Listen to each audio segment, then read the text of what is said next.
नमस्कार, मी कुणाल पाटील आणि आपण बघताय नेमका मुद्दा काय. उपमुख्यमंत्री अजित पवार यांच्या राष्ट्रवादी पक्षाची काल प्रवक्तेपदाची नवीन यादी आली आणि सगळ्यांचंच डोकं चक्रावून गेलं. कारण रुपाली पाटील ठोंबरे आणि अमोल मिटकरे या दोघांचीही उचलबांगडी करण्यात आली. पुणे महानगरपालिकेच्या माजी नगरसेविका असलेल्या रुपाली पाटील ठोंबरे यांनी काही महिन्यांपूर्वीच मनसेमधून राष्ट्रवादी पक्षामध्ये प्रवेश केलेला होता आणि त्यानंतर त्यांना प्रवक्तेपद सुद्धा देण्यात आलं. अतिशय आक्रमक वेळ पडली तर पक्षाच्या विरोधात सुद्धा बोलणाऱ्या रुपाली पाटील ठोंबरे यांना खड्यासारखं बाजूला केलं गेलं आणि त्यामुळे अनेकांनी म्हटलेलं आहे की रुपाली चाकणकर यांच्या विरोधात बोलल्यानं रुपाली पाटील ठोंबरे यांची विकेट पडली. आता नेमकं काय आहे ते आपल्या सगळ्यांना माहिती आहे.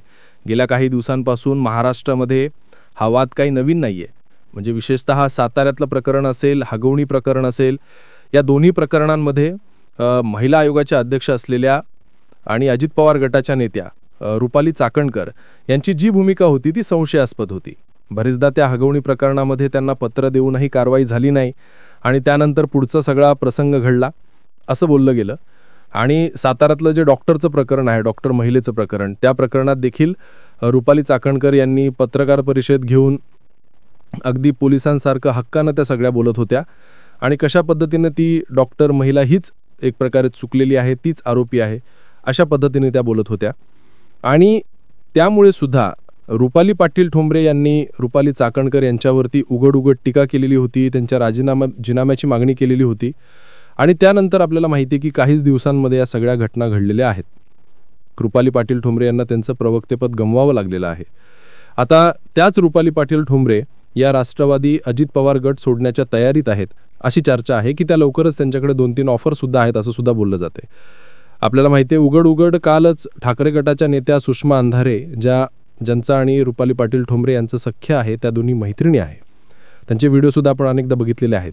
राजकारणाच्या पलीकडची त्या दोघांची मैत्री आहे. तर सुषमा अंधारे यांनी उघड ऑफर दिलेली आहे रुपाली पाटील ठोंबरे यांना की तुम्ही ठाकरे गटामध्ये या, काही प्रॉब्लेम नाही आहे. दुसरीकडे एकनाथ शिंदे यांच्या शिवसेनेमधून सुद्धा त्यांना ऑफर आहे आणि तिसरी ऑफर आहे भाजपमधून. म्हणजे तीनही मोठ्या पक्षांकडून त्यांना ऑफर असल्याचं बोललं जाते.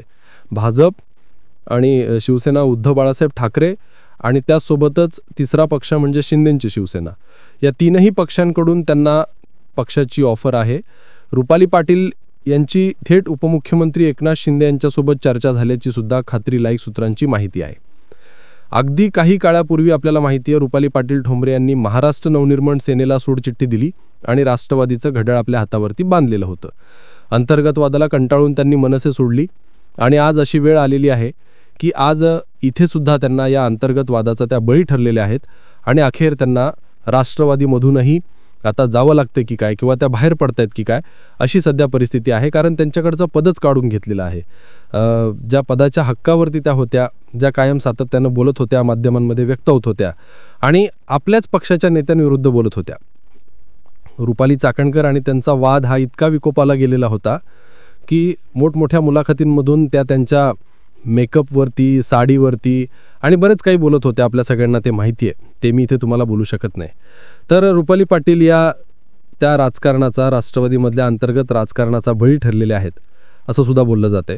अमोल मिटकरींचं सुद्धा तेच आहे. अमोल मिटकरी हे भाजपवरती सातत्यानं बोलत होते आणि त्यामुळे मित्रपक्षांसोबतच अशा पद्धतीनं पंगा घेतल्याने या दोघांचीही या ठिकाणी उचलमांगडी झालेली आहे असं बोललं जाते. मात्र अजित पवार यांनी रुपाली पाटील ठोंबरे यांना संयम ठेवावा असा सल्ला दिल्याची सुद्धा कळलेलं आहे.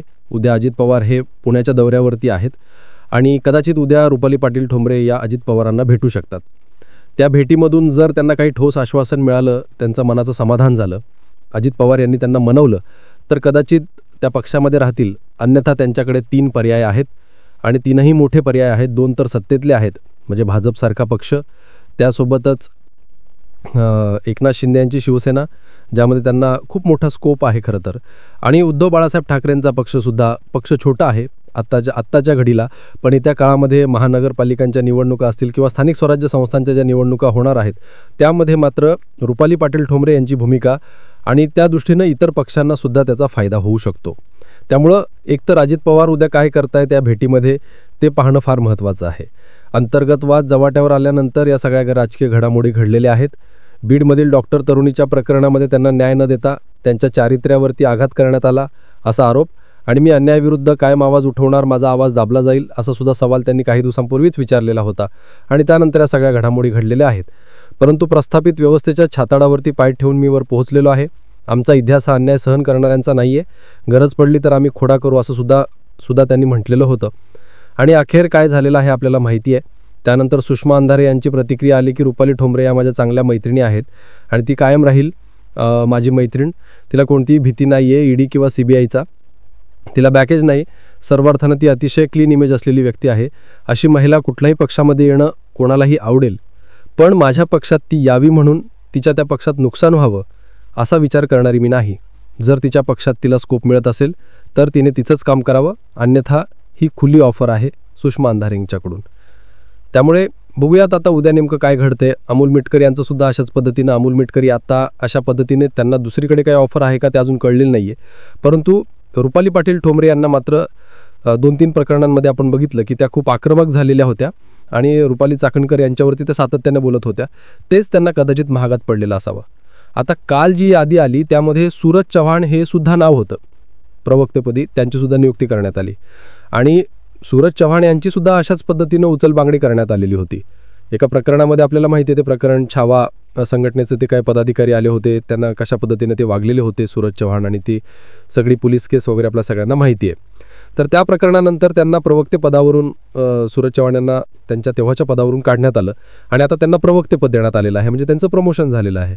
पण रुपाली पाटील ठोंबरे यांचं मात्र डिमोशन झालेलं आहे आणि त्यामुळे हे खरं तर खूप अपमानजनक असतं राजकारणामध्ये. एखादा पद असल्यानंतर ते पद काढून घेतलं जातं आणि त्यानंतर तुम्हाला कुठलीही शाश्वती नसते. तुम्ही एखाद्या अन्यायाविरोधात बोलत असाल तर तुम्हाला अशा पद्धतीने काढून घेतलं जातं. राजकारणात हे असंच चालतं. आता बघूयात रुपाली पाटील ठोंबरे नेमकं काय करतायत. 3 पक्षांचे ऑफर आहेत, बघूयात त्यांचा निर्णय काय असेल. या व्हिडिओमध्ये इथेच थांबतो. तुम्हाला काय वाटतं, रुपाली पाटील ठोंबरे रुपाली चाकणकरांना नडल्या म्हणून त्यांच्यावर ही वेळ आलेली आहे का, आणि त्यांनी आता नेमकं काय निर्णय घ्यावा तुम्ही कमेंट करून आम्हाला सांगा. या व्हिडिओमध्ये इथेच थांबतोय. आमच्या यूट्यूब चॅनलला जर तुम्ही सबस्क्राईब केलं नसेल तर सबस्क्राईब करा. आम्ही फेसबुकवरती आहोत, तिथे आम्हाला